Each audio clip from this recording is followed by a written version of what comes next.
Last shift. My name is Jamie. I used to work the graveyard shift at a small roadside gas station, open 24 hours but dead quiet after midnight. No name on the building, just a flickering open sign in the window and a rusted bell that rang when someone walked through the door. It wasn't a bad gig. Easy, mostly. Clean a bit, man the register, restock the fridges. The owner, Ron, paid in cash, $90 a night. No taxes, no questions. That night started like any other. I showed up at 10 p.m., took over from the day guy, and settled into the usual rhythm. A couple truckers came through around 11 for smokes and coffee. A teenager tried to steal a candy bar around midnight, but I caught him and scared him off with some half-baked story about the place being haunted. He laughed. I didn't.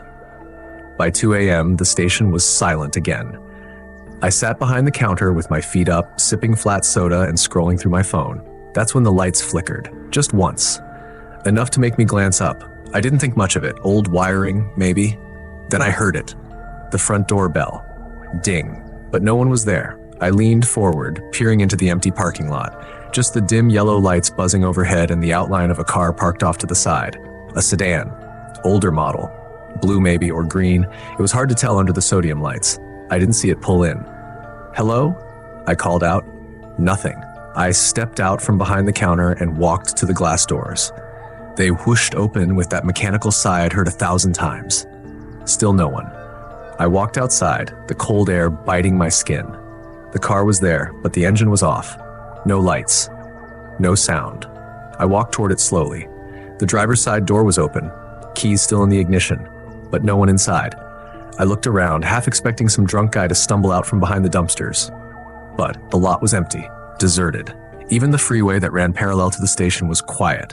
I backed away and went inside, locking the doors behind me. When I sat down again, the phone rang. We didn't have a working landline. The station never had one, at least not in the time I'd worked there. But there it was, ringing, shrill and insistent from behind the counter. There was no caller ID, just a blank screen. I picked it up. "Hello?" Silence. Then a whisper. "Don't go back outside." I froze. "Who is this?" Click. The line went dead. I stared at the handset. My hands felt cold and damp, and my stomach churned like I'd eaten something bad. I put the phone down slowly, trying to convince myself it was a prank. Someone messing with the new guy. Maybe the teenager I scared earlier had come back. I went to the back room to check the camera feed. We had 4 grainy black and white screens showing the outside lot and inside corners of the store. The monitors buzzed quietly. One screen, the feed facing the front, was static. Another showed the sedan, and someone was standing behind it. I leaned in.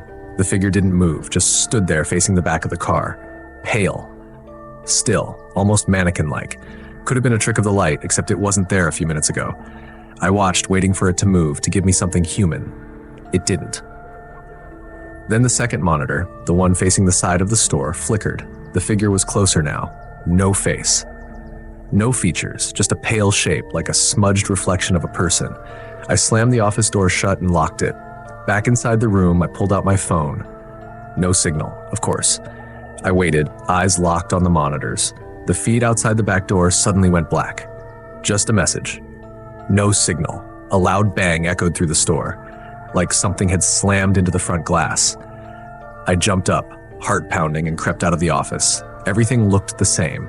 A few candy wrappers on the floor. The hum of the coolers. Then I noticed it. The keys. They were on the counter. My keys. I'd left them in my backpack in the back room. Now they were right there next to the register. Someone had been inside. I ran to the back room again. The door was still locked. No broken hinges, no open windows. I was sweating now, my shirt clinging to me like wet paper. Every part of my brain screamed for me to leave, but the doors, locked from the inside, were now stuck, jammed like something was holding them shut. The monitors crackled once more, and now the figure was inside, a still frame of the register. The shape stood behind it, right where I was now. I turned slowly, scared to even breathe. No one.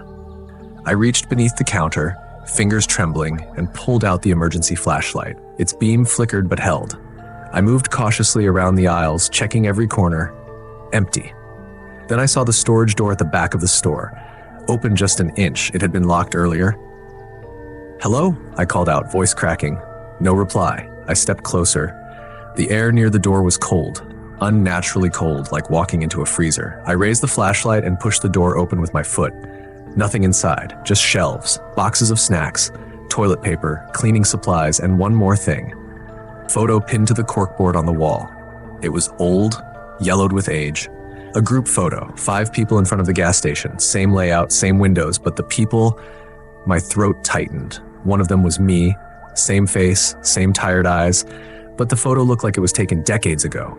My knees went weak. I stepped back, knocking over a crate of paper towels. Suddenly the power cut out.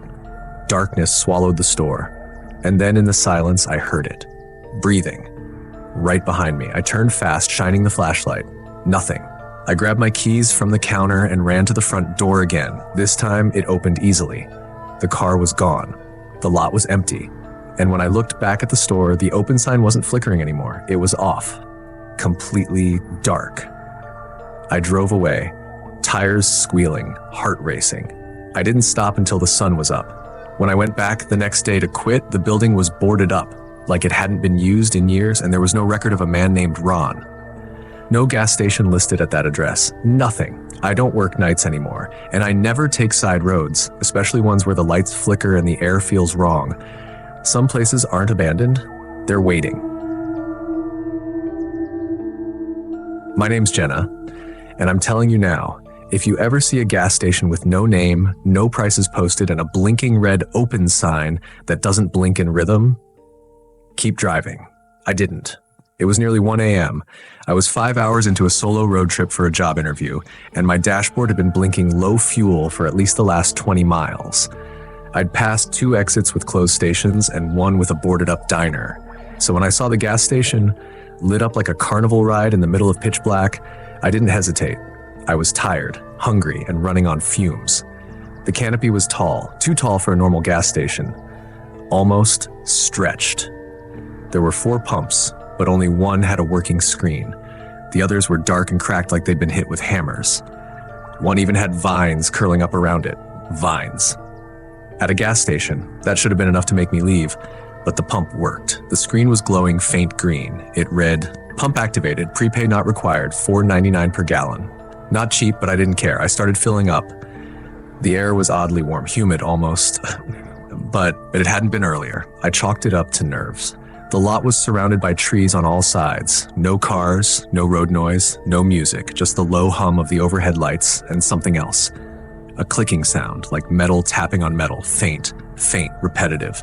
I looked around, nothing. When I turned back to the pump, the price had stopped climbing. 13 cents sin. I hadn't touched the handle. I squeezed the trigger again. Nothing. Tank wasn't full. Maybe the pump auto stopped? I didn't hear the usual ka-thunk. I leaned down to look at the nozzle, still fitted into the tank. When I pulled it out, nothing dripped. Bone dry. Weird.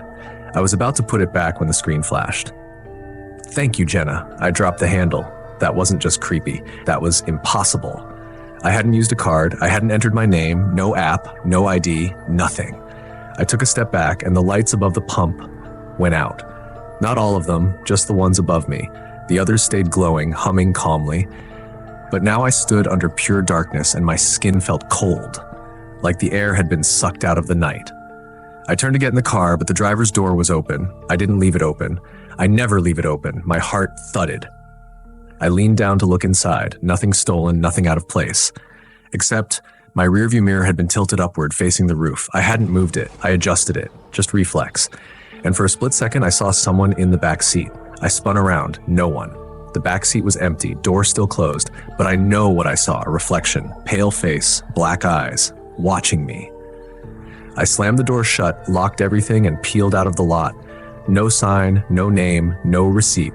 Just my tank half full and my heart pounding. It should have ended there. It didn't. About 20 minutes later, my headlights caught something ahead. Another gas station. This one looked normal, a little run down, but it had a logo, open store, and a tired-looking guy sweeping near the door. I figured I'd top off my tank there and report the creepy station just to feel better about it.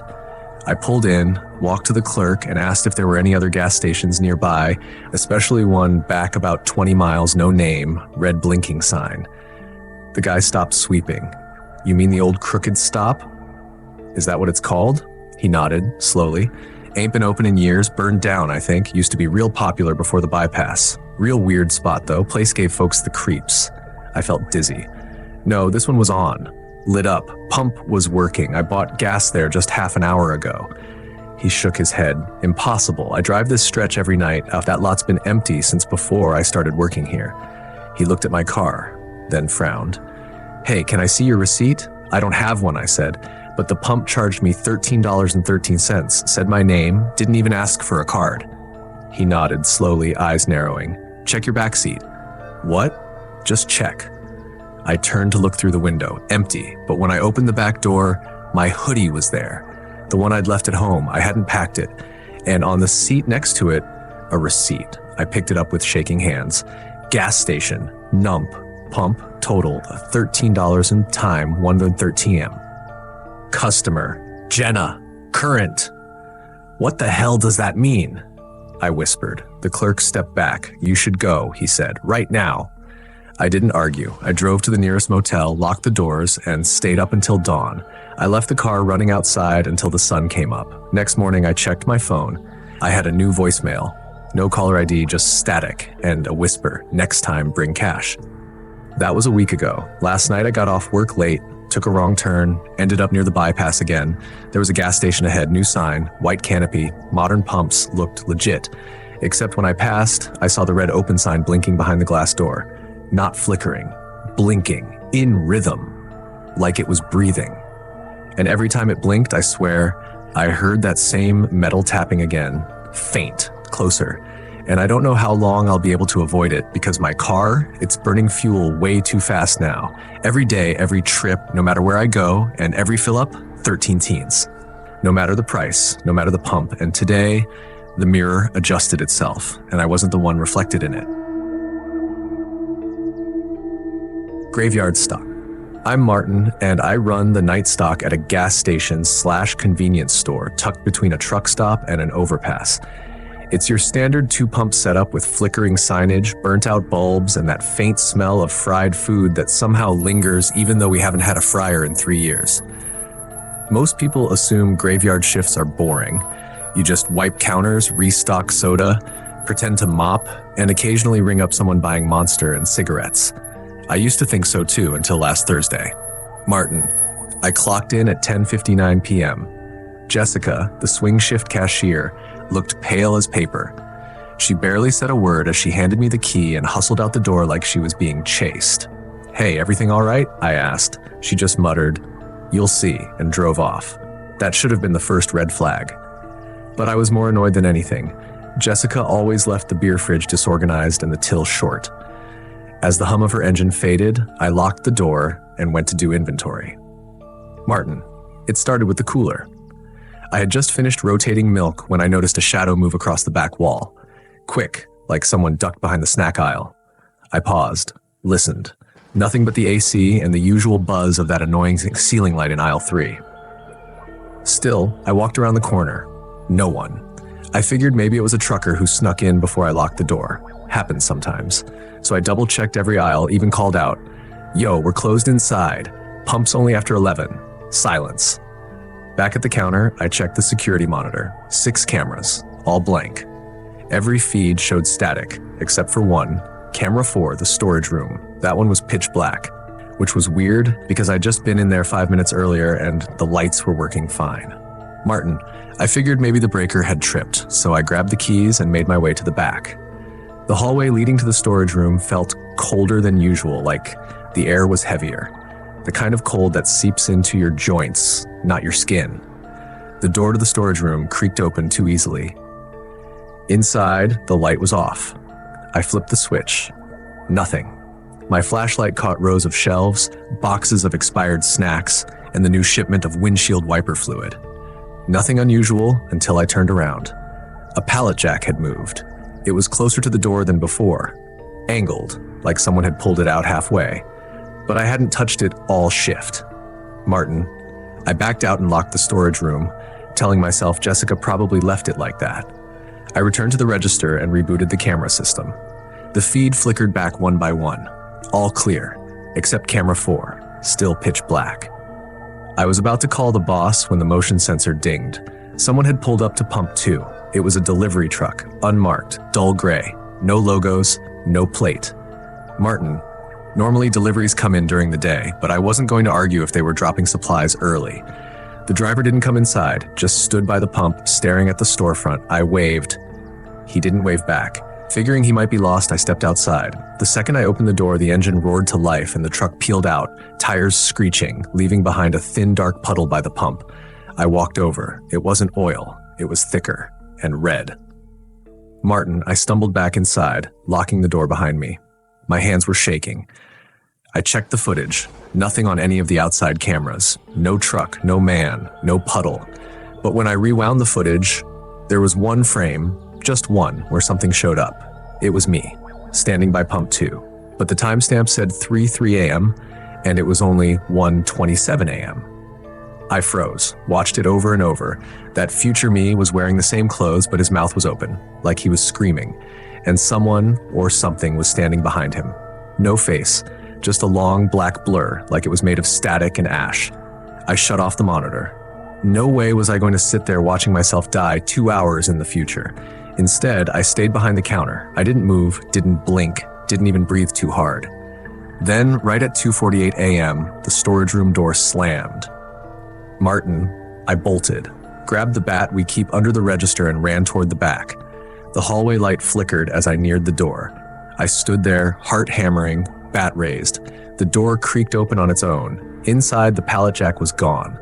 In its place, a full-length mirror, but not one we owned. It was old, ornate. The glass shimmered strangely in the fluorescent light. I stared. Then I saw myself. Me. I was moving differently. Slower, my eyes blinked out of sync, my mouth curled into a grin that I knew I wasn't making. Martin, I stepped back. The reflection didn't. It stepped forward, closer to the glass, closer to me. I turned and ran, didn't stop. Locked myself in the bathroom and sat on the floor, listening for movement.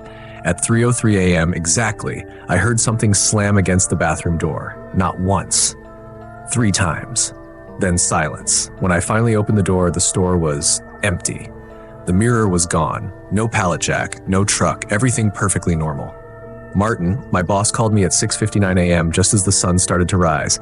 "You good for tonight's shift?" he asked. I almost said no. But then I looked at the cameras. All 6 were working, no glitches, no shadows, except camera 4. That one now showed the inside of the storage room again. And there I was, in the feed, waving. Only I wasn't waving at the camera. I was waving at me, and I swear on my life, I winked. The feed is still live, still showing me standing there, grinning, but I haven't stepped in that storage room since, and I think if I do, I won't be the one who walks back out.